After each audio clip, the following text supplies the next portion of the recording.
आपकी पार्टी पर अस्तित्व का खतरा भी मंडरा सकता है क्या? बात लोकसभा पर नहीं रुकेगी, महाराष्ट्र में विधानसभा के भी चुनाव होने वाले हैं। तो ये सिर्फ यहाँ पे महाराष्ट्र की दिलचस्प बात ये भी है। देखिए, हमारे जो परफॉर्मेंस है महाराष्ट्र में वो अच्छा रहेगा और अगला विधानसभा का इलेक्शन भी एकनाथ शिंदे जी के ही नेतृत्व में लड़ा जाएगा, उसमें कोई शंका नहीं है।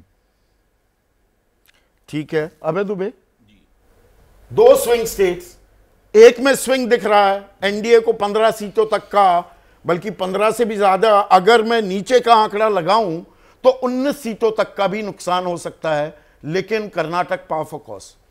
देखिए, कर्नाटक में अगर सी वोटर के आंकड़े सही साबित होते हैं तो इसका मतलब ये हुआ कि कर्नाटक अपने इतिहास को दोहरा रहा है और जो कांग्रेस की अहिंदा रणनीति थी जिसके तहत वो मुसलमान और ओबीसी वगैरह का एक जोड़ बनाते थे, जो विधानसभा में कामयाब हुई उनकी, बड़े काफी पैमाने कामयाब हुई, वो लोकसभा में बिल्कुल नहीं चली। तो जाहिर है कि अगर लोकसभा में वो बिल्कुल नहीं चली, अगर थोड़ी बहुत भी चलती तो कम से कम कांग्रेस वहां पर, जैसा कि हम पहले से अनुमान लग रहा था कि 10 से लेकर 11 सीटें, मेरा अपना अनुमान था कि 10 से 11 सीटें कांग्रेस जीत सकती है, लेकिन ये आंकड़े बताते हैं कि वो वहां पर नहीं चली। अब असली नतीजा क्या होगा ये बाद में समझ में आएगा।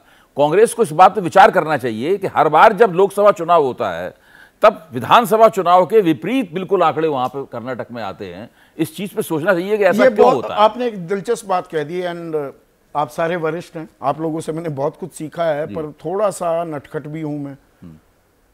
आपको थोड़ा सा मुश्किल चारों को स्थिति में डालता हूं। कर्नाटक में आपका अंदाजा क्या है, कांग्रेस कितनी जीतेगी, बीजेपी कितनी? मेरा अंदाजा ये था और अभी भी है कि 10 से लेके 11 सीटें वहां पर कर्नाटक में कांग्रेस जीत सकती है।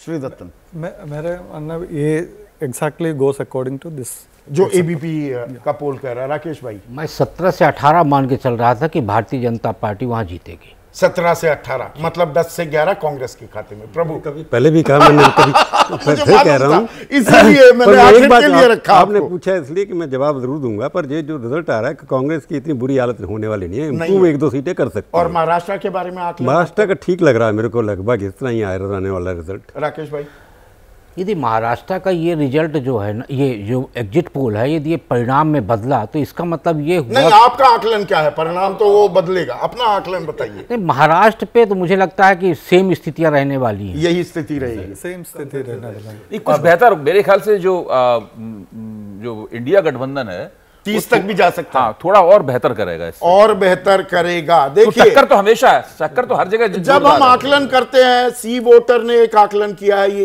एग्जिट पोल है, एग्जैक्ट नहीं है, पर हम आपको थोड़ा एड ऑन भी करके देते हैं, उम्मीद से ज्यादा देते हैं। चुनावी मौसम है, आजकल गारंटियों का मौसम चल रहा है, बहुत सारे वादे इरादे जाहिर होते हैं, तो कुछ आंकड़े बढ़ाकर भी आपके सामने आपकी सहूलियत के लिए मैं पेश कर रहा हूं।